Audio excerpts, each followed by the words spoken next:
Hello, dear listener, and welcome to yet another episode of The Emporium. You are here with me, Thomas Frank, and my dear co-host, Martin Bamey. It's true. What's going on, my friend? Well, I'm recording this podcast. It's snowing outside. That's pretty cool. It is snowing outside. I'm betting you're happy about that. I am happy about that. You seem happy about adverse weather all the time. That's because gray, cloudy, cold weather is good. I disagree. You heard it here first. But that's why I moved to Colorado. It's my cold take. As far as I'm concerned, the snow can stay in the mountains where I can ski on it and then not be down here. Though, had my first, I don't know if I would call this my first sports injury, but first one in a long time. I went snowboarding over the weekend and caught an edge, flipped over and sprained my shoulder. So it had to happen eventually. That's true. It did have to happen eventually. I do a lot of stupid stuff. And by stupid, I mean risky yet calculated sport things. But at some point, it's going to happen. Luckily, it's not too bad. When it happened, I was worried it was a torn rotator cuff, but I went to the urgent care, and the lady said, probably isn't that, because if it was, we'd have you do these exercises, and your arm would just drop. Yeah, that's good. Involuntarily. Yeah, and 3 days later, I would say there's discomfort moving it in certain ways, which is why I'm trying to minimize it for now, but not so much pain. So I'm doing what they tell me to do, icing it, keeping it, not so mobile, and then going to at least a couple of physical therapy sessions in a week or two to rehabilitate it. Yep, probably a good idea. It be that way sometimes. Anyway, we got to do some project check-in before we get into the topic of this week's episode, which is going to revolve around critical thinking. I think you sort of took this from a video idea that I had written down called Sloppy Research in Self-Help Books. It's true. I'm not ready to make that video yet, but I do think we can talk about what I had written and some of the conclusions I came to, and we can have a discussion around critical thinking, because I do think there's a lack of it. Especially on social media, where people seem to draw conclusions about anything they see based on solely the title and nothing else. So that'll be a fun discussion. But I would like to know, what have you been doing in the last 2 weeks, my friend? I saw you posted a little song video thing. Was that in the last 2 weeks? Because I don't even remember. I think it was. If time is an illusion, so then yes, cool song thing. With a video of falling snow and a little song that I wrote in 5 or 6 hours on a Sunday to go with it.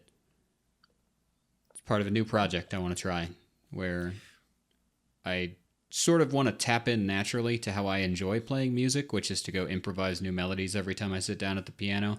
Mm-hmm. And if I do something like this, where it's just little short sort of feelings, maybe it's just like having a 2 or 3 minute sort of a vibe as the song, that means that I can take those little improvised melodies, do a little bit with them, make a song out of it, and move on, which is, I think, the way that I'm going to enjoy making music. It taps into how I naturally play, rather than trying to force how I play to fit the kind of output I think people might expect of me. Yeah.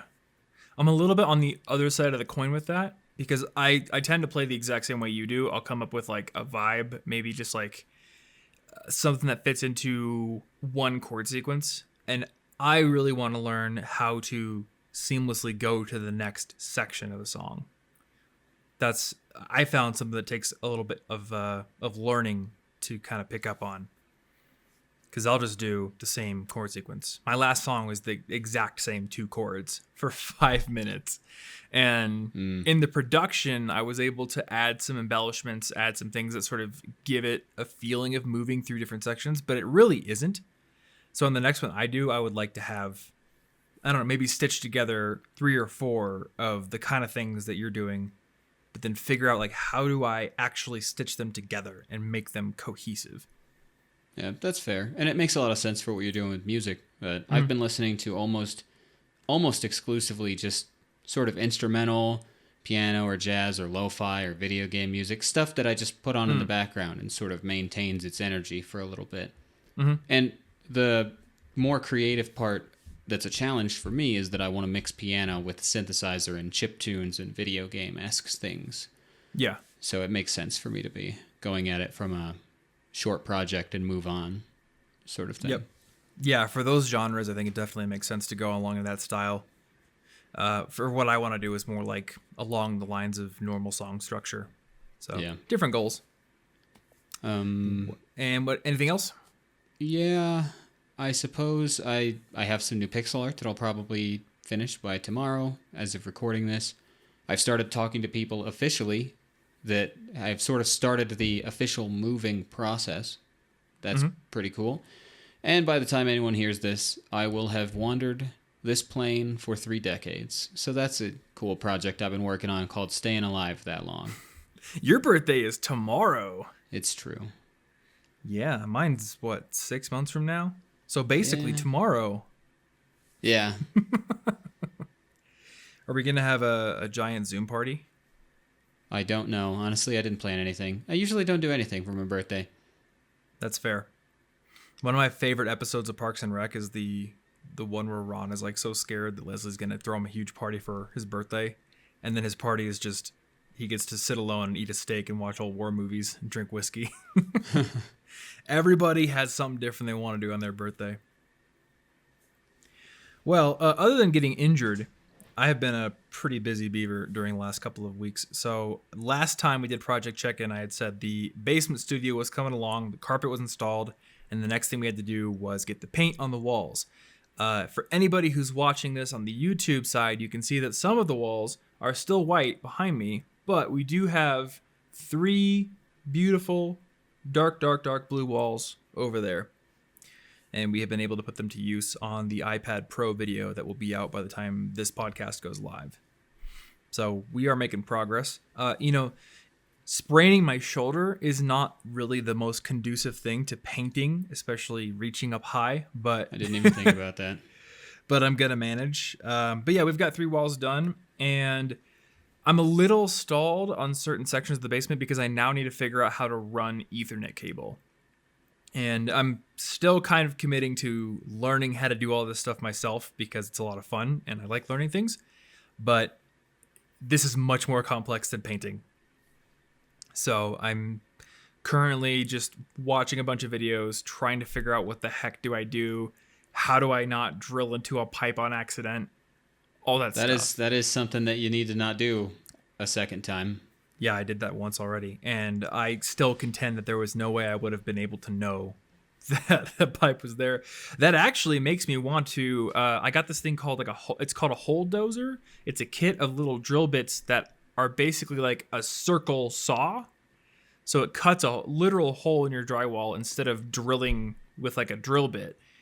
And that experience of having water shoot out of my wall makes me want to cut all my holes with one of those from now on, because it's almost certain that I'm not going to drill through a pipe with that thing. You just kind of drill through the layer of drywall and that's it. But I don't know. We'll see. And then you'd be able to see, pretty easily. But if I have to hang something or mount a screw, I'm still going to have to just hope there's not another freaking pipe in the wall. So there's an easy way I could do this. I could literally measure the drywall or measure the studs on both floors. I could drill a hole down through the floor in the wall. I could snake a cable and I could just call it good and then just plug Ethernet into that jack downstairs and have it snaking all over the floors wherever I want. But that's not the legit way to do it. What I would really like to learn how to do, if it's like at all feasible, and it's hard in a finished house, but if it's at all feasible, I would love to be able to run cable to like where you would naturally want it, where you'd naturally want jacks. So, at least a couple down here in the basement. We're going to see how doable that is. Hopefully it's doable. Yeah, it's way, way easier if you're doing it before the house is built, because then you don't have to drywall there. So you can just either drill holes in your studs and run cable that way, or you can run it above. And then there's a ton of things to consider that I didn't really know about. Like, you're not supposed to run Ethernet next to power cables, like electrical cables. In fact, there's something called I forget the term. I think it was like electrical induction or something. But if you run an Ethernet cable too close to a high voltage electrical cable, that voltage can jump into the Ethernet cable and potentially fry a device that you plug it into.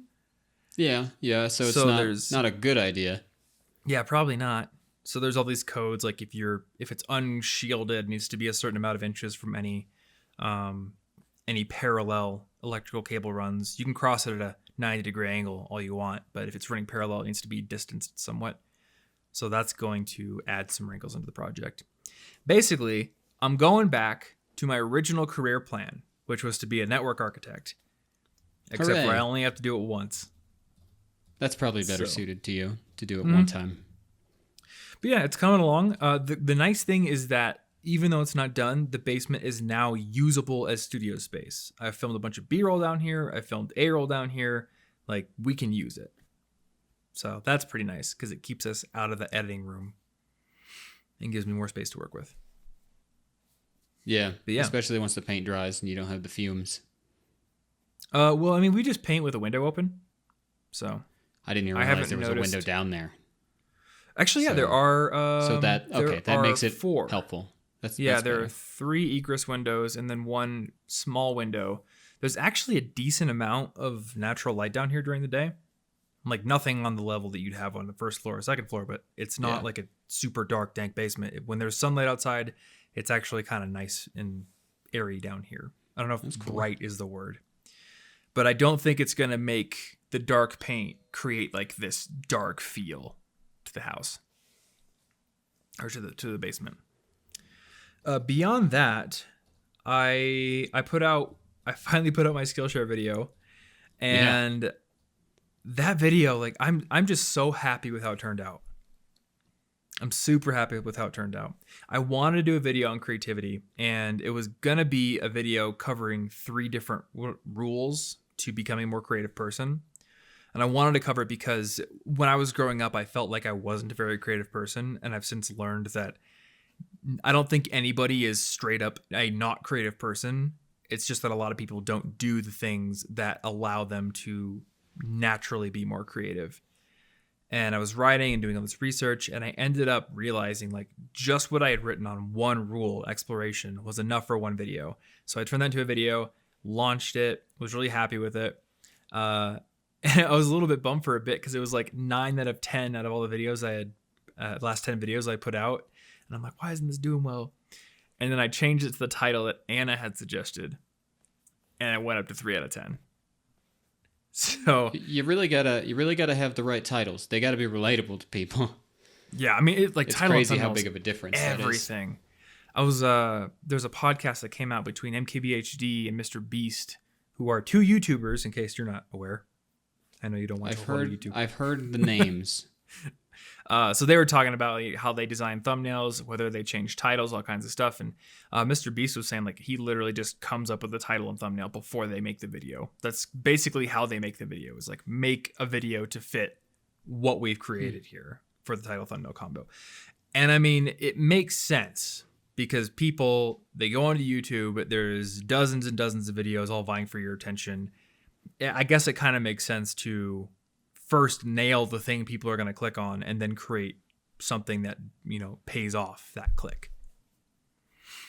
But he was also saying he does a lot of title changing. So I'm like, all right, I'm going to try to change titles. If I did the wrong title at first, let's just jettison it and try something else. But what I have realized for probably the 10th time is because Anna isn't so in it, like she's not the video creator with her head lost in the project, I think she actually has a better perspective on what is going to be a better title than I do. Yeah, this is about the 10th time. And also because you're exactly the kind of person to get super into something that's like really obscure, like the major number system thing, and you're like, this is the coolest thing ever, and Yep. we're just like, I don't even, what would I do with that? It is cool, but what would I do with that exactly? And it's like you're too excited about it to detach enough to think of what title at the time. So a friend of mine did that video correctly, and I'm have forever kicked myself for not doing that video correctly. And you know what? We should probably just redo it at some point. The only thing you would really care about with a system for memorizing long numbers is memorizing pi to a zillion digits. And people don't really care about that for practical reasons, but it is like a party trick. It's like a meme kind of thing. So my friend Mike Boyd did a video on memorizing, I think it was the first 100 digits of pi. And that video did super well. And meanwhile, I'm like, I'm going to memorize this random string of numbers, which nobody has any attachment to. There's no reason to memorize it. I'm not talking about memorizing phone numbers. It's just random numbers. So yeah, I have since learned that just because something is interesting to me as a creator, it doesn't mean that it's at all marketable. And, you know, if you're going to build a sustainable business on YouTube, you have to sort of consider both angles there. You can't just do literally what you want, because like you got to kind of make it for you so that you're passionate about it, but you also have to not make it for you at the same time. Yep. Yeah. And honestly, I don't feel like a sellout saying that, because like if you're running a full-time YouTube channel, you're running something to entertain or educate other people. It's not just a personal art project, especially if you're running as a business, especially if you have other people who are relying on you for their paycheck. Like, it's not just your art project anymore. Yeah. So I've been thinking about that a lot today. In fact, what I spent pretty much my entire day up until this point doing was watching and analyzing really successful videos just to see like what can we do to push ours forward. You know, am I too long-winded in the intro? Are we not maintaining attention all the way throughout? Are we covering things that would be much better covered as like a, you know, addendum blog post or something like that? So I want to try to implement what I learn into our writing process going forward. And we have a meeting on Friday to talk about that. Yeah, that's because we're super productive and responsible. It's a good year. Super productive, super responsible. I'm all grown up now. Exactly. So yeah, why don't we just get into the critical thinking bit? Unless you have more projects to update me on. I don't know yet. I'm gonna try something. But wait. Before we do that, what are we doing over the next 2 weeks? What is the next 2 weeks? Right? We should be clear on it. Well, today is the 26th. Your birthday's tomorrow. Congratulations, you're almost an old man. I guess I'm buying a cane. I've been an old man for years. Do you know the answer to this question? Is there something that I am doing over the next 2 weeks that I'm forgetting, or is that? Well, I just want to hear what your plan is for the next 2 weeks. So when we check in on the next like episode, a pre-project check. It's like okay. I was really worried I was forgetting something that was important. No, you're not forgetting something. This podcast is basically like a mastermind call we do every 2 weeks. That's at this true. point. That is very true. Let's see. So why don't we use it as such? I'm thinking that I want to have... So I'm going to have that extra pixel art out. I am trying today, probably, to film my first segment of me talking in a video. Not for me, for potentially one of Tony's things, if what I record, if it works out. I need to see if my equipment is set up for it. So but this that'll will be the first like time I've tried that. To prove the idea. Yeah, it'll be a bonus video test that I didn't know was coming. Okay. And I'm going to be sort of sorting through and organizing a bit more of my house. And I imagine in the next 2 weeks, I'm probably going to be talking to someone again about the moving process, because within the next 2 weeks, the dates that I'm looking at start to open up. And really? When it comes to being the kind of person... Or when it comes to this kind of stuff, I'm the kind of person who wants every single one of those adorable little fuzzy ducks in a row, like 6 months beforehand, because I don't like the stress of figuring it out last minute, especially moving like across the country. It's a big deal.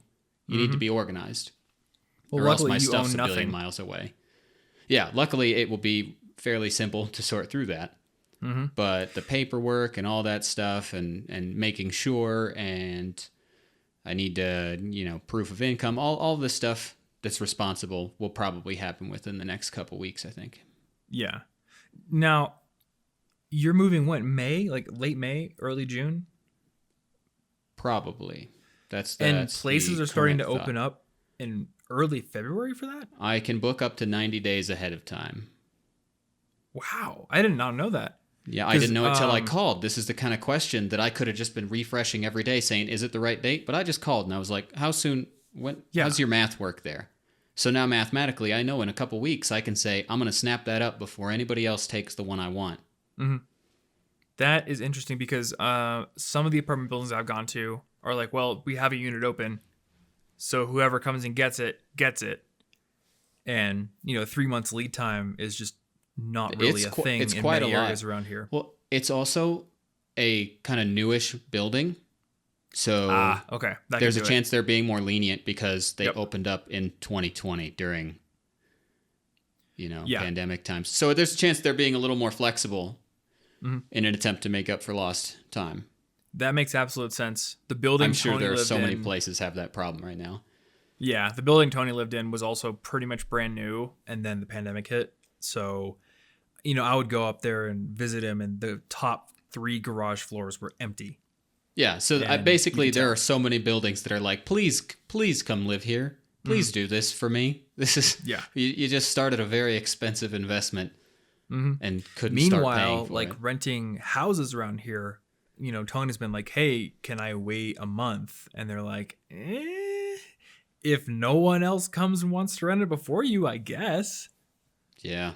So it seems a little bit more competitive around, at least where we're here, like around where we're living. And maybe that's just for houses. I'm not sure. But that's very interesting to know and probably useful information for people listening. I do remember when we first wanted to get an off-campus apartment in Ames, like during college, I called around super early, and I'm really glad that I did because they basically told me the same thing. They're like, all the leases basically turn over at the end of July because it's a college town. Yeah. But we start booking reservations and preferences like in February or March. And I think we had our lease signed in March of the year, or I guess March, and then we moved in August 1st. Yeah, well, So it that's was that far ahead of time. because you're definitely that kind of person too. And also to all the listeners out there, I would like you to know that every single time I do something like this, if I show up to the post office with my forms already filled out, if I sign my leases and have everything figured out months in advance, every person I'm working with has always just been like, you did it already. I didn't. That's amazing. Why isn't everybody else doing this? They're thrilled that I've just filled out the paperwork already, signed all the correct places, and I don't need to have it explained to me, and that I'm responsible because, it's hard enough waiting for a regular email response, but they've got to wait for email responses for big important things, and they don't know. If you're organized ahead of time, they will be thankful for you. Now, when you're doing these things, do you think that you're supposed to do them and that everyone else is doing them and you don't want to fall behind? Or do you know you're getting a sort of head start? I do everything with a head start because I'm the kind of person who feels like if I'm 5 minutes late, I've made a terrible mistake. So, because I always grew up What are thinking you like gonna do? everyone did that kind of stuff and I didn't want to fall behind. well, see, I might get that feeling, but all the evidence I've ever gotten has told me, no, that feeling is incorrect. So I've started to realize that actually I'm just way ahead of this because I'm too anxious about missing something and forgetting a step. Yeah. I've obviously learned that as well. And when you're the kind But of I person can't who help does but that, you do think feel- everybody else does because we project as sort of a default state as people. I can't help but feel that it's going to happen. Like I'm going to show up without something filled out and they're going to be like, "What? Why didn't you do that? Everyone did that." Yeah. Idiot. So stupid. Okay, so is that video that you're going to appear in going to be out by the time we record again? Do you know? I think so. Okay. I will look forward to seeing it, and But we we'll can maybe see. do a little breakdown if you want. What I would like to have accomplished by the time we record next is, and this is a little ambitious, but I want to have the network set up. The whole thing through the walls. Maybe not to Anna's room upstairs, because that may actually require a contractor to come in. It may require running You've got cable several on the different outside floors of to the worry house. about. But I would like to have established my jack upstairs in the main office where the router is, and then 1 or 2 down here. And then, hopefully if we can get that done, we can also finish the painting. But every time I look into it, I'm like, oh, there's more things I got to learn. There's more gear I got to buy. It's actually kind of a very complicated thing to do if you don't want to just do like one wall. So that's my my studio build. What's the word for it? Goal for the next 2 weeks. Yeah. Yeah, that's going to be pretty big, I imagine. Hey there, let's take a quick break and pay some bills. So this week's episode is sponsored by our good friends over at Skillshare, and I'm super excited to let you know that if you haven't heard, I have got a brand new class on Skillshare called Productivity for Creatives. So if you're a creative person, if you write, if you draw, if you make videos, if you make music, this class is going to help you take productivity concepts, which we talk a lot about, and apply them specifically to your creative work. One of the biggest parts of this class is something that I've been trying to build and improve on for years, and that's building my inspiration muscle. I want to be one of those people who gets inspired every single day at 8 or 9 a.m. when I sit down to write. And I think the most productive creative people, the ones who have the greatest output, are the ones who build this habit, who have the ability and the self-discipline to sit down and work even when they don't feel initially inspired. Because what you end up learning is that when you sit down and you get into the practice of practicing your craft or practicing your art, you end up inspired along the way. It's kind of like you're a gold miner and you have to just like shovel out a few shovelfuls of dirt before you hit gold.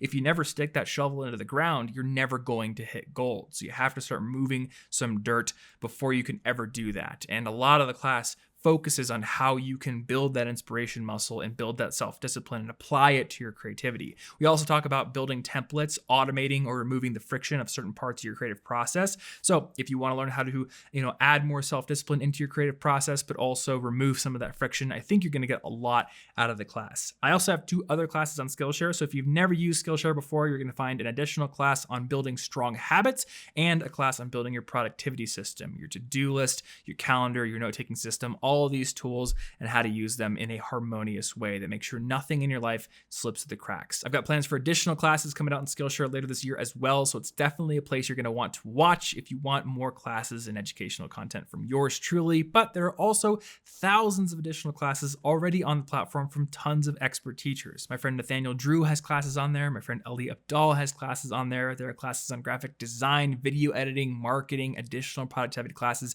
tons of stuff you can use to boost your creativity and boost your skills in a ton of different practical areas. So if you want to get started and you want to try it out for free, you can actually get a free trial by going over to Skillshare.com/Inforium. That is Skillshare.com/Inforium. And that means if you get that free trial, you can basically take my new class for free and any other classes that you can fit into your schedule during that trial. Afterwards, Skillshare is still a very affordable platform. Their plans start at less than $10 a month. So once again, if you want to boost those skills, if you want to give this great platform a try, head over to Skillshare.com/Inforium and sign up. Big thanks, as always, to Skillshare for sponsoring this episode and supporting our show. And another huge thanks goes out to our second sponsor this week, which is Hover. You have heard me talk about Hover. It is the best place on the internet to get your hands on a domain name, which is something that you should absolutely do if you haven't done so already. I use my personal domain name, thomasjfrank.com, as essentially my online home base. It's the place that I can design to look exactly the way I want. I can put forth my professional presence using this website,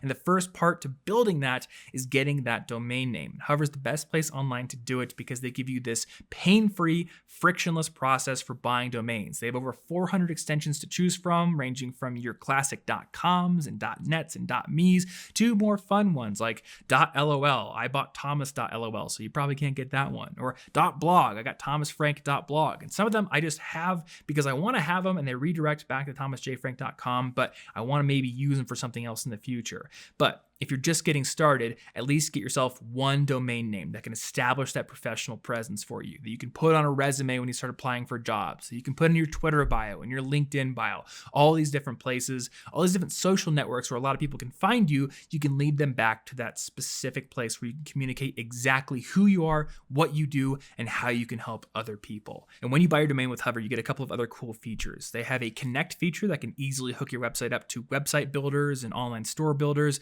and you can even get a professional email address for your domain, like thomas@collegeofboogie.com, which is the one that I use. So if you want to get 10% off your first purchase, support this show, and make sure you lock down that domain so nobody else can take it. Even if you're not ready to start building a website yet, lock that domain down. Head on over to hover.com/CIG and sign up. That is HOVER.com/CIG, hover.com/CIG, and get that domain name locked down. As always, again, big thanks to Hover for sponsoring this episode and being a supporter of our show, and let's get back into it. And then I want to have at least 2 videos up on TF Explains with our brand new Notion basics content that we're going to be doing. So for people who don't know, what I'm going to do with TF Explains for the next, I guess, while is try to build out basically just a free Notion basics course all on YouTube, completely open. But I also want to have like example templates you can download, things like that. I had thought about making this a paid course, but I think it's actually going to be better to do it as a free one. And then if people want to buy the Notion for Creators course, it's going to be a lot bigger and kind of aimed at business owners and creators. They can do that. But I don't know. I like making things free. So Yeah. 2 videos there. And then working on February videos. I really, really enjoyed putting a lot of extra time into this Skillshare video that I did this month. Well, yeah, that's the Explore one, right? Yep. Yeah, I think it paid off. That was a really cool video. The writing was good. I really loved the Explore Exploit thing. So y'all should go watch that if you have not done so. Exploration exploitation is actually a term that's used mostly in like the AI circles. Like people in artificial intelligence development. It's one of the main problems because humans just naturally take some of their resources and time to explore. But if you're developing like an AI or a computer that has a utility function, like how do you make it want to explore when it knows already what it can exploit? But it really made sense for people who kind of get stuck in a certain career or stuck in one way of doing things. Like, oh, it works. Yeah. I'm doing just fine. I'll keep exploiting it. How do you push yourself to explore? So I really wanted to throw that in the video. Anywho, so today, I know you want to talk about this because you're the one who came up with the episode title, but I also want to talk about critical thinking. Yeah, and I think how that we it's can... cool. Some of the stuff you had been reading, it sounds like, was really interesting. Yeah, and I haven't really been reading on critical thinking, but Yeah. I just I went down this little rabbit hole that made me think about it. So in doing the research for this exploration video, like I said, it was originally supposed to be 3 different tips, which were going to be exploration as one of them. The other one was going to be what I've now come to define as direction and pressure. Before I called it limits. I find that when you set limits, your creativity actually sort of gets concentrated because now you have a direction to go in. And then practice. And in doing the research for the direction and limits section, I had remembered that the book 33 Strategies of War by Robert Greene had what was called the death ground strategy. And he tells the story about Hernando Cortez sailing to the Americas, and then there's like this famous story of him burning the ships so that his men can't go back to Cuba where it's safe, and they have to take over the country. Kind of like a horrific ending to that story, but the book uses it as, an illustration of something that military commanders have known forever, that teachers have known forever, that, anybody in positions of authority who are trying to get other people to do something have long known, which is that when you sort of put someone's back up against the wall, they tend to work a little harder. There's a little bit of desperation there. If you back an army up against a cliff into a corner, they're going to fight a lot harder because they know they cannot run. And I have loved that idea for a very long time. It's why I sometimes will add limitations into my video production process. Like, I can't do this section on camera. I have to do it VO. Or this section can only be 500 words. Just stuff like that sort of focuses the mind by creating a constraint. But I read this thing in the chapter, and I read this years ago, and it stuck with me. He had this line about how the Russian author, is it Dostoevsky? Is that how you pronounce it? I don't know how to pronounce Russian, so that, that's recognizable to me. So anybody else who doesn't know for sure would probably get it. I'm gonna go. It could be I should probably have thrown it into a pronunciation thing. Forvo. I probably should have checked Forvo. That would have been a He's good the guy step. who wrote. He's the guy who wrote The Gambler. Very, very, very famous Russian author. And there's just this throwaway line in the chapter. And I guess I should give pretext to what the line is. He talks about how Dostoevsky would basically, just sort of take forever on his projects. He would be a little listless. He'd be way too perfectionist. And then he sort of fell in with these politically charged friends, and they were doing some activism. They were doing all those kind of things. And for whatever reason, the king decided to arrest them and quote unquote sentence them to death. And I put that in quotes because the death sentence was fake, but they didn't know it up until the point that they were literally standing out in a square about to be executed by firing squad. And at the last second, I think it was Frederick comes in and he's like, decided to commute your sentence. And he had always planned to do this, but he just wanted to add like a little bit of extra humiliation. That's suspense. So instead he sentences him to hard labor for a number of years. And basically what Green says is like, for Dostoevsky, the experience was one that sort of like awakened him, because he's like, well, I could have died then, which means that I should basically cherish every single moment that I have afterwards.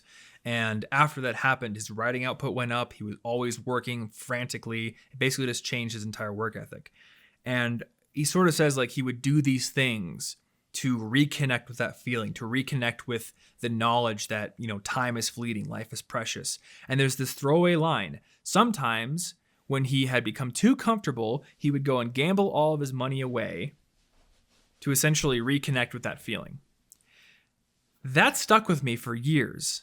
I read that, I think, probably 5 years ago. And I think there have been podcasts where I brought up that story, and I could never remember who it was. And it's funny, like I would Google Russian author who would gamble his money away on purpose, and nothing would come up. So I'm like, maybe it was an apocryphal story. I can't remember where I read it. And I just stumbled across it again doing the research for this video.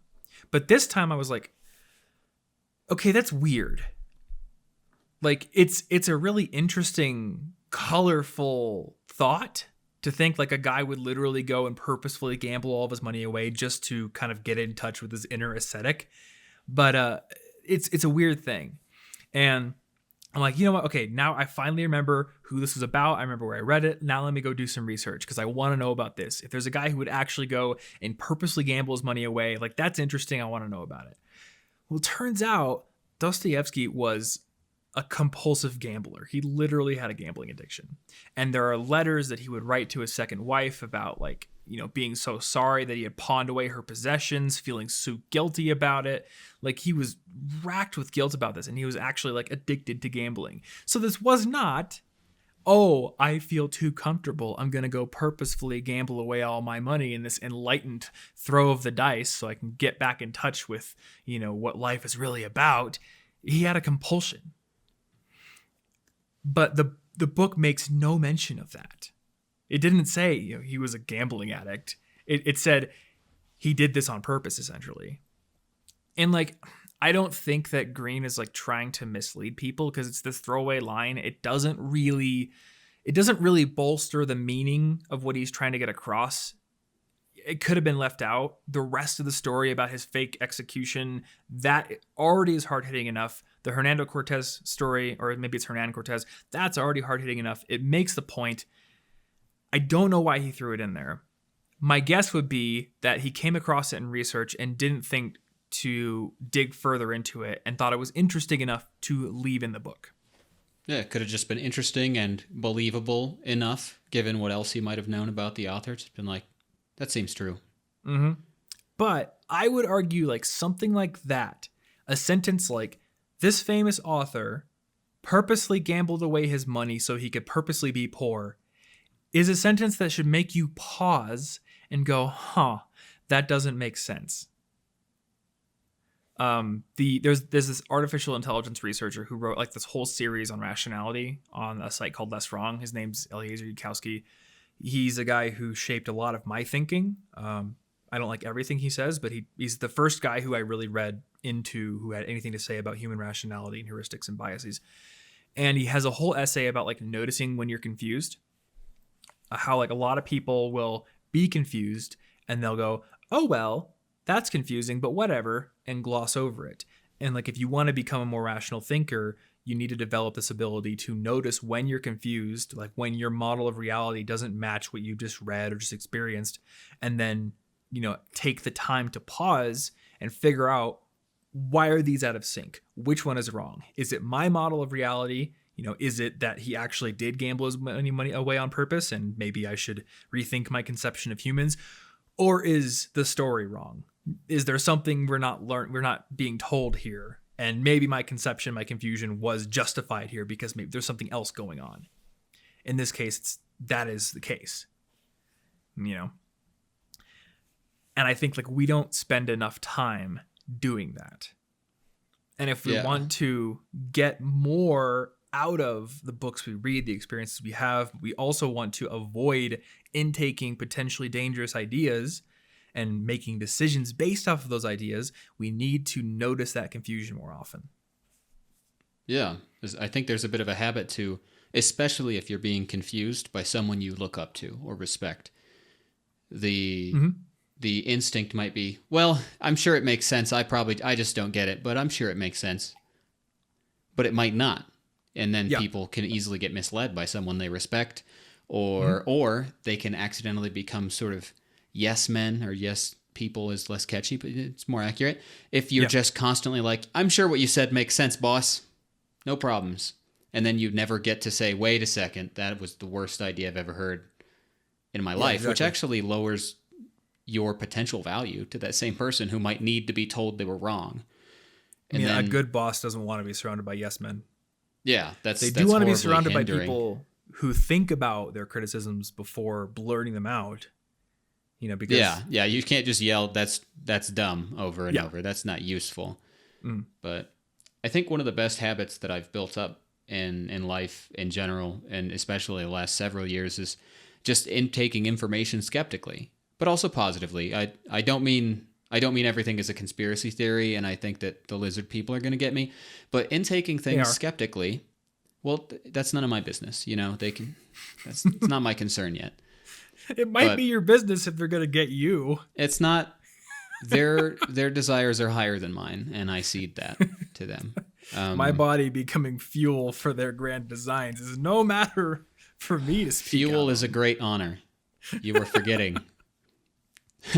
But I want to intake everything skeptically, because all the information we're intaking comes from other people.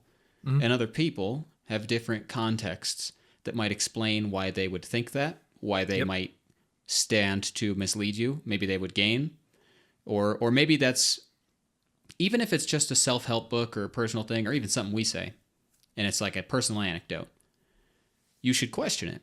So if I give a personal anecdote, maybe, let's say I make an offhanded comment about my cleanliness preferences.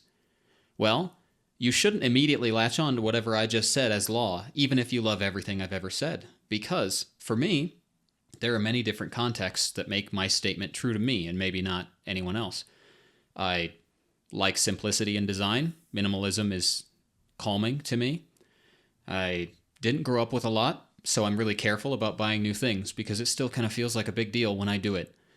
And my neighborhoods and homes weren't always the best, so I'm really touchy about leaving too many hiding places for insects or mice. Mm-hmm. And I have obsessive compulsive disorder. So if you hear something I say, in any of those contexts might make sense as to I see why Martin would think that way.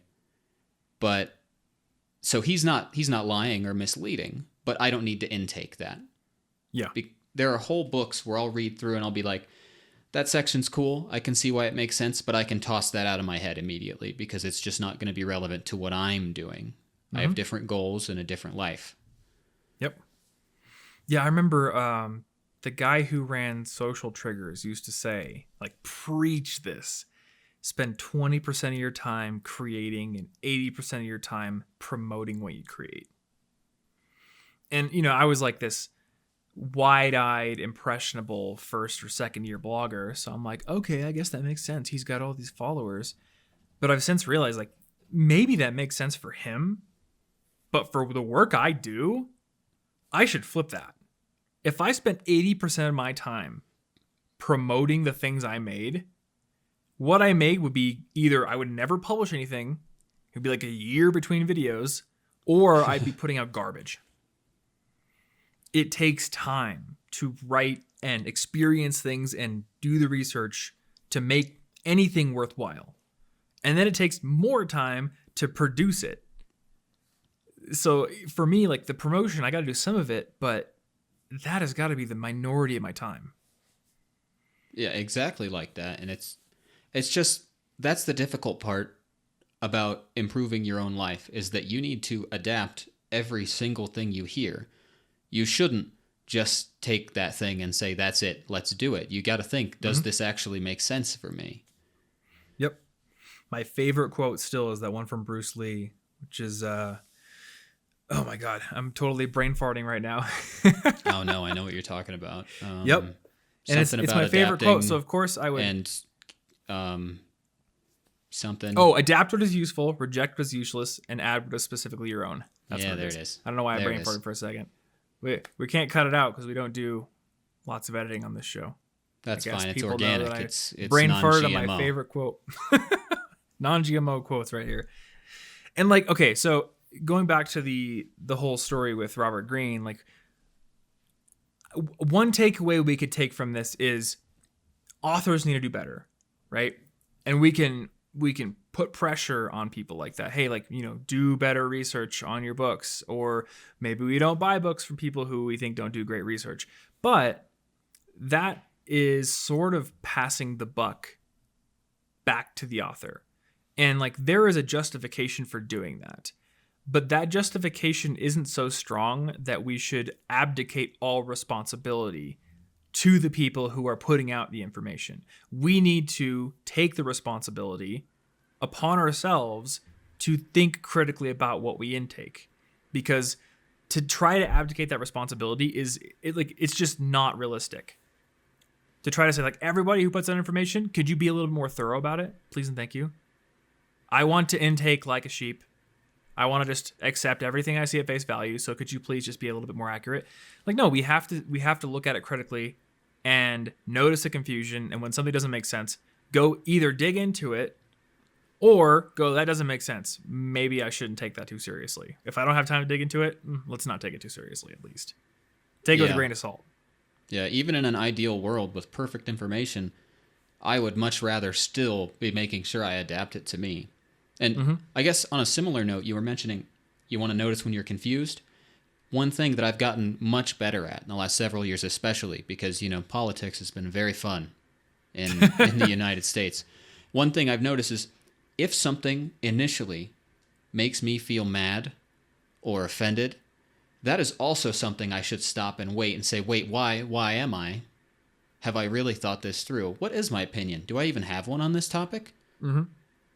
Because otherwise, it might be easy to just jump to the opinion that you think you're supposed to have. Or, if you can get tricked into anger or fear, this is, I think, a pretty big problem.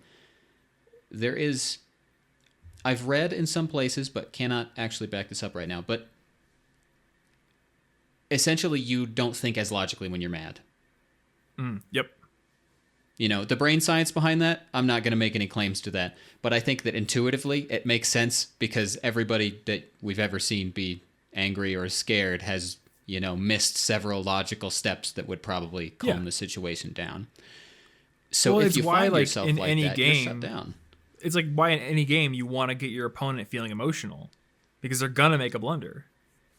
Yeah, that's like the whole point. And that's why, you know, there's this funny trick of like, why are you getting mad? Why are you getting mad? And if you say that long enough, they get mad. And now you're proven right.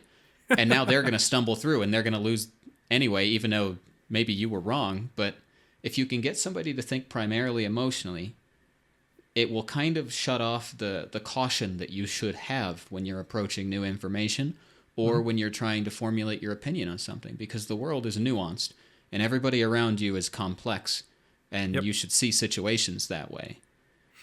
Yeah, I think if you're exposed to a piece of information that gets you really mad immediately, the first thing you should think is, okay, there's so much information I'm already exposed to. The fact that this was able to cut through the noise means that there's just as much of a chance that this was somehow engineered to make me angry. Yeah. Does anyone stand to gain from my anger? Yeah, and that doesn't mean that, you know, what they're reporting on is completely untrue, but it also doesn't mean that every single detail is completely 100% true, or that it hasn't been played up to get you to have that kind maybe of it's reaction. not proportional. Exactly, you know. And then there's always a bunch of people in the comments who are taking it to an even further degree of emotional intensity. Yeah. You know, so yeah, I think that's something we should definitely do is like, you know, take stock of our emotions and pause and like think like, why am I having this reaction? What do I really believe about this? What do I even know about this? Like, is this even giving me complete information? Yeah. Yeah. And this sort of thinking over the last several years, I've had many times where I was like, you know what? I don't think I had any educated or well thought out position on that. Mm-hmm. But now I do. And Yeah. actually my initial offense was more that I don't like feeling confused because I consider myself a person who likes to think things through. And Mm-hmm. it annoys me when I've somehow been out of the loop and didn't know something. You know, Yeah. I feel like, what have I done? How did I miss that? I feel like I should be educated on this. I'm supposed to be smart or something. Mm-hmm. So part of my initial offense is just that I don't understand, and I don't like that. And it Well, feels dude, good to fill out those opinions and figure it out. yeah. I remember I took a political affiliation test when I was 18 years old, and like 9 out of 10 questions, they wanted a black or white answer, and I'm like, I literally don't know. Because I can Yeah. think of this situation where I would think this way, but I can think of another situation where I think the opposite way. Like there's no Like you're getting nuance way more in these two nuance answers. than a poll Yeah, and the other thing is getting like it in there. I don't know enough. I literally don't know enough. You know, like you want me to vote on this thing. I have so little information about it that I feel wrong even coming to the table with a position other than to say like hopefully we can elect somebody who is knowledgeable Yeah, enough like I to haven't make done a my good homework decision. on this, so I'm not going to be saying what the conclusion should be. Yeah.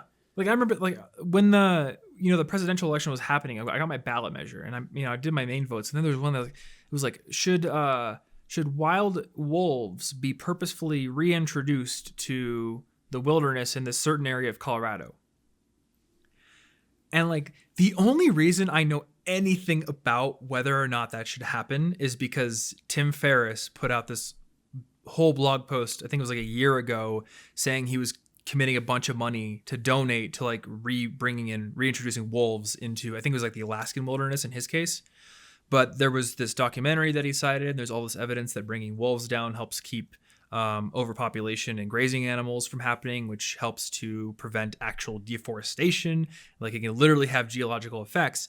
So, and this is me just reading one blog post from Tim Ferriss. So even that, I have super incomplete information. But if I had not stumbled across that one email from Tim Ferriss, I would be like, I have no clue. Like, why are you asking Yeah, me? I have not You know? communed with the wolves recently, so I'm Yeah. unfamiliar with And they're what that asking, means. they're asking people to vote on that.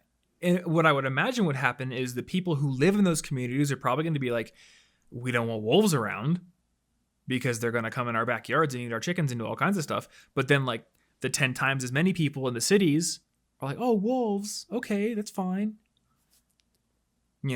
So like I got a little bit of a position on it, but the average person living in Denver, Colorado, in the middle of the city, what kind of a position can they really have on that?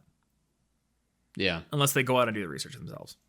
Yeah, or unless we've all been as a society given the time and specific space to learn about it. And I do very much appreciate like that in Colorado we get these big old pamphlets that sort of explain Yes, I do like that. for and against positions. That is like a ridiculously useful thing. But even then, not everybody's got time to read that. So And even that, like, no, not everyone's got time to read it, yours truly included. But the other thing is, I've read books like How to Lie with Statistics. And yeah, the way that surveys or opinion polls are worded, like literally the way you phrase the question can change the results. And I'll give you just a super easy example. There was a study done, and I'm going to butcher the names and I'm going to butcher the qualities here because I don't remember it perfectly, but this is in Thinking Fast and Slow. People were basically asked to judge and give like an initial impression of two different people. And they're like, Linda is smart, she's empathetic, she's hardworking, she's sometimes late, and she's a bit of a klepto. And then they're like, Brian, he's a bit of a klepto. He's sometimes late. He's not very punctual, but he's hardworking. He's smart and he's empathetic. And, you can probably guess where this is going. People gave, much more favorable first impressions to Linda, even though these descriptions are exactly the same. The order has just been reversed. That's just one example of how you can phrase a question and get people to, sort of automatically drift towards a certain answer. And there's a ton of ways to do this. they have to be very careful in the way that they word certain things, like, this many people died due to this disease versus this many lives were saved. Like when they when they try to solicit funds for, like, saving birds from oil spills, they're like, you saved one bird, and people have a crazy emotional reaction to it. You saved 10 birds, a little bit more of an emotional reaction to it. You saved 1,000,000 birds, you don't care any more than you did for 10, because our sense of numbers don't really scale like that. We see a story, we don't see statistics very weird, or very, very easily. We don't grasp them.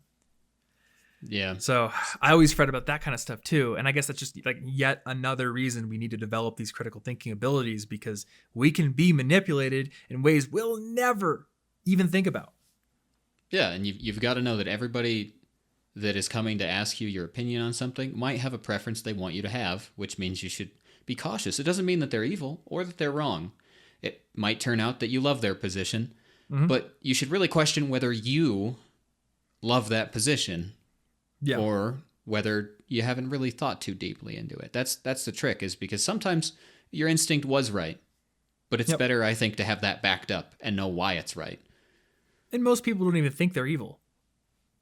Like, I would have to guess the people who are writing things like this are not sitting there going, I'm going to write it like this and this one way to phrase it because I really want people to be tricked. They're almost certainly not, like Snidely Whiplash over here. Which, small aside, Snidely Whiplash, is he from Wacky Races? I don't know. I know him from Dudley Do Right.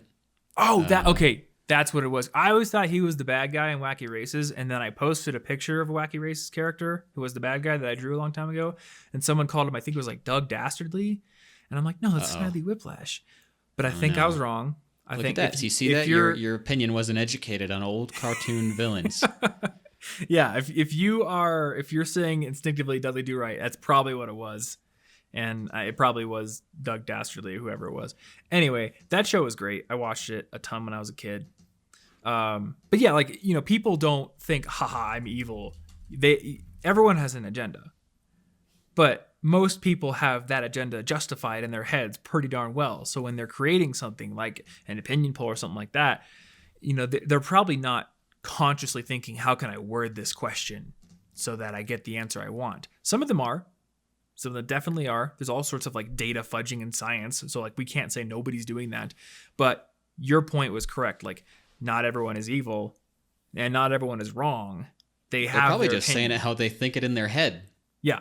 Which has its own little bias. Mm-hmm. Yeah, everyone has their bias. So I think it is worth educating yourself on the ways in which those biases can manifest themselves in the messages that are delivered to us, and also how you can defend against them. And it's worth practicing this, art of noticing your confusion and digging into it and seeing, what doesn't actually match up to the truth. Is it the way I look at the world, or is it what I've been told? Yeah. And side note, just looked it up. Snidely Whiplash is from Dudley Do Right and Rocky and Bullwinkle, according to Wikipedia. So unless we think a Wikipedia editor has an agenda to confuse me about this cartoon, I think that this is probably reliable information. They probably do, yeah. I think there might be a conspiracy, though, that goes deeper than I could ever imagine. Well, so this is a topic that we could maybe talk about in another episode because it gets really deep. But another concept that I was introduced to by Yudkowsky was the concept of Bayesian thinking, where instead of taking a piece of information and just letting your position on an issue swing wildly in response to it, or what a lot of people do is just completely ignore it altogether. You take your priors, which is your prior beliefs, the foundation of the position you've taken, and then in mathematics, when you're actually doing Bayesian statistics, you bring in a piece of information and you try to figure out, okay, what is the weight of this evidence? How much should it shift my beliefs by a precise amount? And like when we're talking about non-mathematical equations here, when we're talking about like the beliefs you have, you don't want to be sitting down with like a pen and paper writing out p-values. Yeah, I'm going to give 10 points to my Snidely Whiplash opinion. Yeah, but like an example like that, what is the probability that there's a Wikipedia editor out there with an agenda to mislead me about the origins of a cartoon character? They probably don't know me, so there's a prior. Wikipedia has pretty good standards. There's been a lot of things done to Yeah. validate the accuracy of Wikipedia content, and it's surprisingly good. The last one I remember seeing, this was from years ago, but they found it to be roughly equivalent in accuracy to the Britannica Encyclopedia. So, That's at a pretty certain solid. point, you got to be like, okay, I mostly trust that unless I read something that seems out of whack. And why would they want to mislead me about where a cartoon character is from in Yeah. the first place? Has Dudley Do Right been in the news lately? Is there anything controversial happening? Mm-hmm. If so, the chance might be higher, but still pretty low chance, all things considered. Yeah. Now that I know there's a lot of incentive for certain parties to try to mislead my opinion on anything related to Donald Trump right now, but Snidely Whiplash probably not so much. Probably doesn't matter which product I should buy, which brand I should buy. That one, there's probably a lot of incentive to shift there's my a lot of thinking money one in way or that. another. So I guess if we were to try to like break this down into a nice convenient little list of tips, that would be one of them. Like ask yourself, for whatever message I have been exposed to, given that party or maybe the parties that this source could maybe be affiliated with, what is their level of incentive to try to shift the way I think in a certain direction, given this topic? Is it low in the case of Snidely Whiplash? Or is it high in the case of like which brand of power drill I should buy if I'm at Home Depot, or what Trump did this week? Yeah. If it's high, then I'm probably going to be better served if I pause and think about it a little bit more critically or do some research. Yeah, find some sources that you think are maybe less biased that maybe support some other sources better. And then the more sources you find that don't seem that related, the better. Yeah, exactly. I guess secondly, it would probably behoove you to look into the ways that information can be manipulated to make you think a certain way or make you more likely to take it a certain way. And that applies both to the message itself, but also to the person or the entity delivering it. We did a whole series, I think it was like 6 episodes, on the book Influence, the psychology of persuasion. Yeah. And there's all these like different factors of influence, like authority, the way people dress, like somebody wearing a doctor's coat in like a lab coat in a commercial. Marketers know that actually shifts people's beliefs more. If you literally take like a plastic surgeon and you put him in a doctor coat and you're like, hey, I'm a doctor and I think that this protein supplement is great, people are going to be more likely to believe that because they're wearing the attire. They have the DR in front of their name, even though their area of specialty has nothing to do with this supplement here. They probably know nothing about the specific supplement anyway. The entire supplement industry is a cesspool where there's barely any regulation or FDA approval, and they're being paid to say it. But they're wearing a lab coat. So we instinctively go, oh, he's a doctor. Huh. Oh, he's a police officer. All that kind of stuff. It's actually a very good book to read, or you can go listen to our series on it, which is technically College Info Geek Podcast Archive. It's a classic. Episodes. Those are classics. I think those are pretty good. Yeah. So there's that one. Educate yourself on how you can be manipulated in different ways. Ask yourself, what's the incentive? What's the degree of incentive that anybody would have to try to manipulate my beliefs in this way? And then just get in the habit of doing more research, asking more questions. This is another reason why it's a good idea to take notes on what you read. Because if you're just reading a book, especially if it's like a nonfiction book, a book that you're trying to use to change something about your life, if you just read it, gloss over it, and leave, then you never have to critically wrangle with it. And like that line about Dostoevsky gambling away his money on purpose is a perfect example. The first time I read it, I didn't take notes on that chapter. I didn't even remember where I'd read it after a while, but it stuck in my head for years.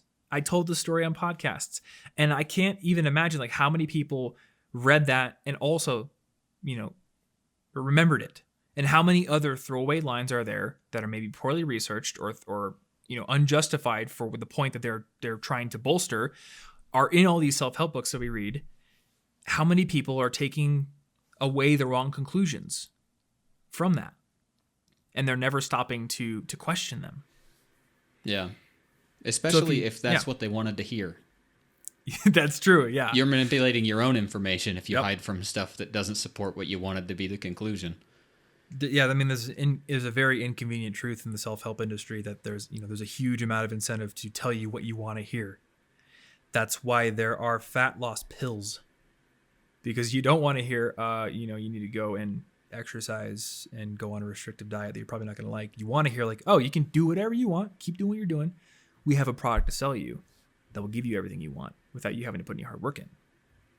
Like that's like half the self-help and fitness industry is providing it's just solutions. This is a one step. This is we were going to give you the 12 steps, the 13 steps. You didn't like that many steps. Here's one step. It sounds too good to be true, so you should question it. And it's something we'll have to be careful with when we get into our course marketing, because like a ton of course marketing is telling people what they want to hear. Here's how, and we're not doing a course on how to make money, so we're not really getting into this territory yet, but every big make money online course or how to become an entrepreneur course, the marketing is, well, yeah, this is a $1,000 course because we're going to teach you the secret shortcut to get rich fast. And this is not a get rich quick scheme, but I've gone through and learned the system that you can use. And if you use it, you're going to get rich quick. Wink. Yeah. They're telling you what you want to hear. It isn't, but it is. And I like that when we're doing stuff, we go to great lengths to make sure that we're representing things honestly as we believe it and trying not to do that and making lots of stuff free. But knowing that, listener, I have an incentive to have you believe that. So you should consider, given the past things that we've said here, do you think that I'm being truthful about that? Or is there weird meta thing going on? Is there a meta conspiracy? Yep. There could be. I mean, probably not, but that's up to you to decide, really, not me. Mm-hmm. And we're an advertiser-supported podcast. Like, we cannot claim to be completely above bias and completely above even unconscious influence into what we create. Yeah. So I am a person. As far as you know. That goes all the way back to that original point about passing the buck to the person who puts out the information. I do believe that we have an ethical obligation to try to put out as accurate of information as we can, to not let commercial interests get too much into the content we put out. However, that said, the listener also has a responsibility to think critically about what they're listening to. Yeah. And there's all sorts of factors out there. The parasocial relationship people get through social media, influencers, things like that. The authority aspect of influence. All these kinds of things. Laziness even. I assume, because they put the time into it, they probably researched it, they probably fact-checked it. I don't want to get into it. I don't have time for that. There's all these different incentives and factors that can cause us to just go, I'm sure it's real. I'm sure it's true. And it isn't always true. And if I can leave you with nothing else from this podcast, it would be to spend a little bit more time thinking a bit more critically, a bit more skeptically about what you hear and digging into it more. Yeah. Only benefits can come of that. Mm-hmm. Other than maybe a little loss of time. But I think the trade-off, I think, is worth it. I absolutely think it's worth it as well. I'm glad I read into the origins of that author's gambling addiction, because now I know, like, that line wasn't true. I've gone around thinking this guy was just this big brain ascetic who would gamble away all his money on purpose. Wow, that's so cool. That's like... Yeah, and what if you had just been like, that's a good idea, and then just burnt all your money? What if you had just done that thinking it would save everything? Well, I'm a little embarrassed to say this, but there have been times in my life where I've been like, should I just, like, let myself fail so that way I can, like, experience that and then, like, be more interesting as a result? And like, and that's if you purposely decide to do that, I think it's irresponsible. Should I just go like spend all my money in a crazy spree so that'll like put me into that desperate back against the wall feeling? No. Because that's stupid. Because if I do that and then tomorrow my mom calls me and says I got in a car accident, I won't have money to go help her. Yeah. Because I stupidly thought if I spent all my money, some consequences. Yeah. And going and reading that history is, oh, he had a gambling addiction. He was actually racked by guilt. He was angry, going through anguish about this. It was not some big brain strategic move. Then it's a lot easier to come to that conclusion real quick. Yeah. And even if it worked too, even if you did it the first time and it did work and you found such inspiration, what, you're now going to ruin your life every time you have a project? That seems like even if it works, it's got way too many bad side effects. Mm-hmm. You don't want to teach yourself that works, even if it did.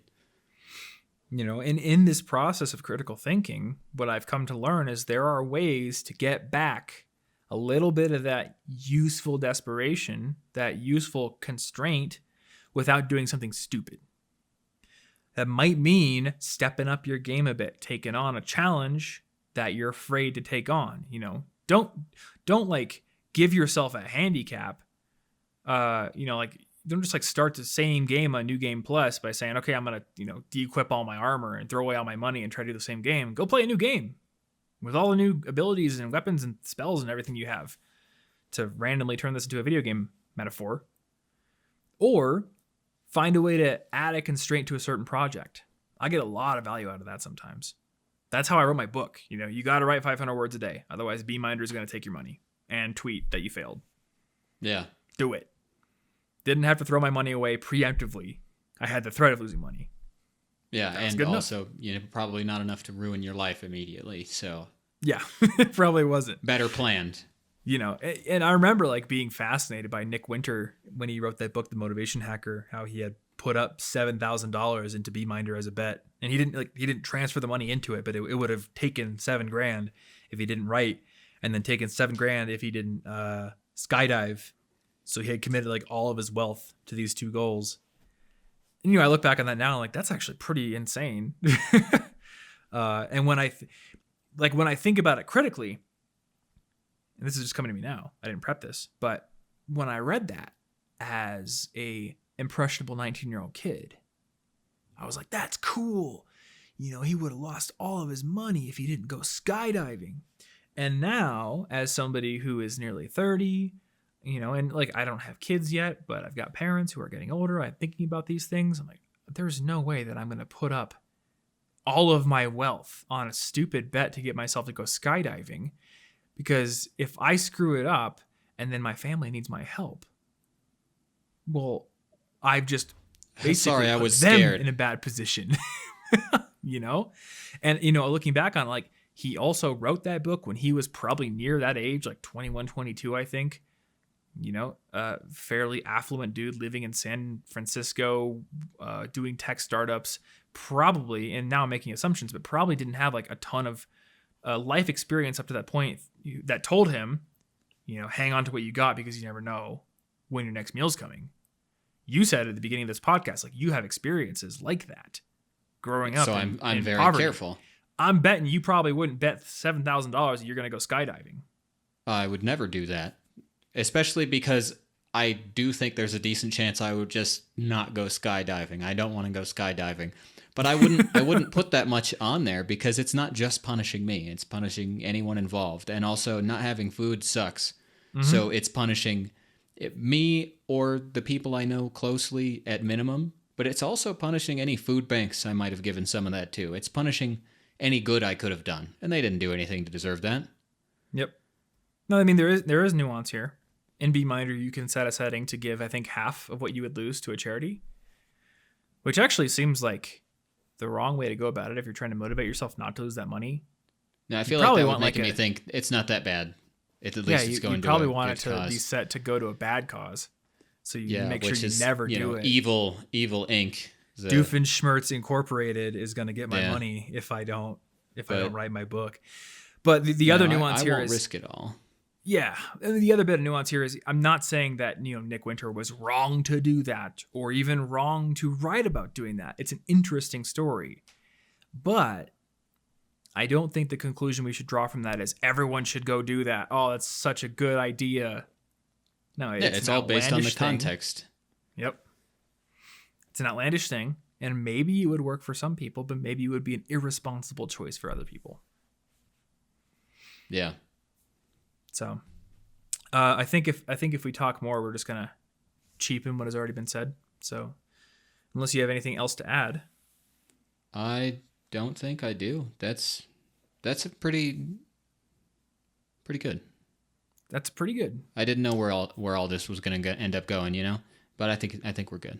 Well, those are often the best episodes where we kind of don't know where things are gonna go, and then it just goes somewhere interesting. Yeah. I always remember those episodes more than the ones where we had like a bullet list and we're just going to hate the ones that are all bulleted out. They come across as a terrible PowerPoint presentation, to me at least, at minimum. Mm-hmm. This is more like we actually just thought for an hour out loud. Yeah. The way to do a bullet list podcast is to take the time to turn that into a video. Yeah. And take the time to script it out, produce it. But if you're going to do that and just do it as a podcast with very little editing, I don't really think you're choosing the right format for that kind of information delivery. This format is good for conversation, organic conversation. Anywho, I think that's about going to do it for this episode here of The Inforium. So if you want to get the show notes for this, it's going to be theinforium.com/13, right? Yep. We don't have the 3 on there, even though in our Notion database, we've got 313 here. Oh, yeah. It's just because all them legacy episodes. And saying the word Notion actually reminded me we did have one. No, we have 2 cult member questions. I almost skipped the cult member questions. Well, that's not how you keep a cult going. Those in the hooded robes are going to be disappointed with me if I skip their questions. I feel like we're going to have to go through these a little bit more quickly. Because they're kind of like open-ended questions that we got here this week.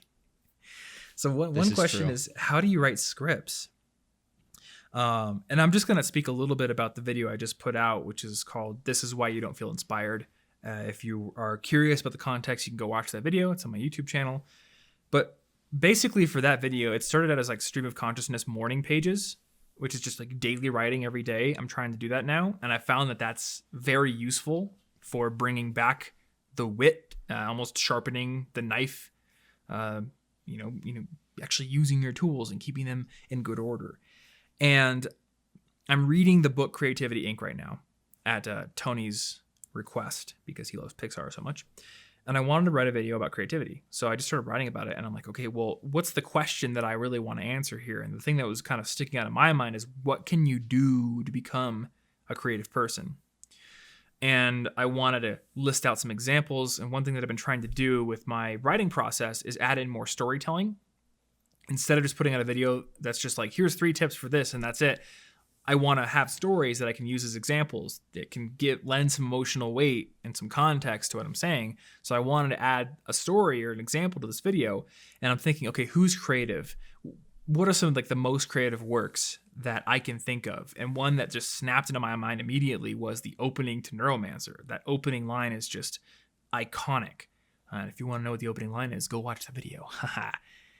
And so I just went and did a bunch of research. I read magazine interviews with William Gibson, who's the guy who wrote that. I read magazine interviews with Steve Jobs because I had talked about Steve Jobs in the previous video. There was this process of just collecting as much as I could. And I do a lot of highlighting in a browser called Command on my iPad, but also in the Kindle app for books. And then all the highlights go to Notion through Readwise, so I can sort of look at my highlights, add my own thoughts. And then I'll start to get an outline. And then from that outline, sort of craft a script out of it and then go through and refine. I mean, so that was that video. Sometimes we'll write videos together. Yeah. Like you basically go through the process I just mentioned in the outlining stage. It is pretty much that, a lot of collection. Usually it comes from some sort of life experience or a reading or a long walk or something. That's where I get the initial ideas for a lot of things. Mm-hmm. Then I just go sit in my car for a while, balance the iPad on the steering wheel, and type out everything I can think of. Yeah. Do you use the keyboard, like the keyboard case for the iPad? Yep. This thing? Well, no, I have a regular wireless keyboard because. Okay. So if I have the iPad up on the steering wheel, I've got the keyboard down in my lap. Gotcha. Okay. And then that actually, that would work better probably for your neck. It's good. It's good for my neck. It's actually pretty comfortable. Mm-hmm. Eventually, I try to distill that giant pile of stuff into the primary. What are the patterns in here? What's the point? And then the only interesting thing about my rough drafting itself is I've realized that once I write one rough draft outline, I basically need to say, that's it, quit, come back a different day, maybe even the next day, do it again, retype out the whole thing with the old one next to it on the screen, because then I'll make it better the second time and I'll see different patterns. After doing that for like 3 separate days, usually that's it. That's the one. But it never could have been the one on the first day. Mm-hmm. Yeah, I mean, I find that process of refinement and having a rest period between those sessions is very, very helpful. It's not just for writing, it's also for script delivery. I will sometimes come and redo a video after sleeping on it and the performance is always so much better. Yeah, so don't beat a script over your head for 8 hours thinking, why isn't this perfect yet? It probably just won't be today. Actually, for this video, I filmed half of it, and then I was getting stuck on a line. And when I get stuck on a line, I tend to go into my own head more and more and more, to the point where I was starting the line and flubbing the first word because I was obsessing over the inflection on the first syllable. And I just realized, like, okay, this is where I need to take a break. So I turned the camera off, went and got a drink of water, came back downstairs, filmed another video. Like the video that is supposed to go live, I think tomorrow on the iPad Pro setup. I filmed that one in between the first half and second half of this more scripted out video. And that was actually great. Like filming this video was enough of a break because it was off the cuff. It was just me talking about my workflow with the iPad Pro. It wasn't crazy scripted, so I felt a little looser. And then when I was done with that, I came back and I filmed the rest of the video. And it was, I wasn't in my head anymore. So take them breaks. It's very, very useful. We can maybe talk a little bit more about that question in a future episode if people are curious. There is a follow-up question. How do you use Notion to help the writing process? So we have an area of our content database called the Content Ideas area. And basically, it's just a filtered linked database that only shows idea tagged cards or pages, or whatever you want to call them. So if you get a content idea, or Ransom or Tony or me, we'll put it there. We'll do some random writing on it. I get a lot of ideas this way when I'm doing morning pages. And then we've got a template where we can spawn all the things we need. I've got a whole video kind of about that on my YouTube channel. I think it's just called How I Use Notion, Advanced Setup. But most importantly, there's a research area and then there's a script area. So typically what I'll get from Martin is an outline of the research area, I believe. Yeah, which I've usually written in bare notes. I like super absurdly simple things when I'm writing. So I'll just take that. But I really like that in Notion, when I can give that to you, to the initial research, we can put it in a little drop down. Yep. So like you can put it next to what you're writing to compare. You can hide it when you're done with it if you want to just get out your own fresh ideas without having a reference. It's a super flexible way for me to put that over there. I use the crap out of the drop downs so much. For the video that we're talking about, or no, it's not that one, the perfectionism video, because you did the first outline of that. I have 3 drop downs for you and then 3 for me, your initial outline, and then you sent me another quote that I added into the script. Oh yeah. And there's something else you sent me that I have in there. I think it was like book recommendations. Because it ends up like in my head. Yep. For a little bit.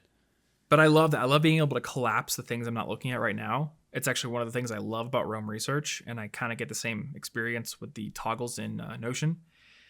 And yeah, it just makes it a lot easier. I will say though, I opened up Bear Notes on my iPad the other day just because I saw it there and I was just sort of browsing around.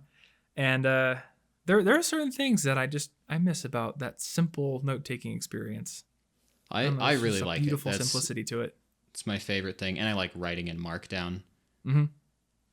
Well, I mean, you can write in Markdown in Notion. Well, yeah, I like writing in Markdown with 0 other features in the editor other than Markdown. I like fewer features because I feel like I'm exactly the kind of person who would think, oh, wait, can I put this in there? Oh, I should put this in there because I can. I'm capable. Let's do it. And then it would be more about me nerding out about putting it into a fancy system than it is about what I was supposed to be doing. I know that I'm a little bit weak to fancy setup for things. So if I avoid it, fair. I heard about somebody, I saw somebody recently that was, they were going to move from Goodreads to Notion to track their reading. And I was like, that makes sense for some people. But my first thought was confusion as to why. And then I realized, because that doesn't make any sense for me because I'm not already using Notion for any other personal tracking. Yep. So if I go to that much effort, all I'm doing is putting a bunch of extra work in my life for the sake of using Notion, not for the sake of tracking reading. Because for me, it doesn't consolidate anything, so it doesn't make sense. Yeah, whereas for me, I have a very strong reason to do that. Yeah, I would actually synergize with what you're doing. Mm-hmm. It would make sense. Yeah, I'm making heavy use of the backlink feature because I've got my Readwise database, which really only tracks books that I've made highlights in, but that's pretty much all books that I read. Yeah, I imagine that's everything. Even fiction, sometimes I'll see a turn of phrase and I'm like, that is so good. I got to put a highlight in there. So it ends up being kind of a book database of anything I've read. And then I go in and write my notes in there too.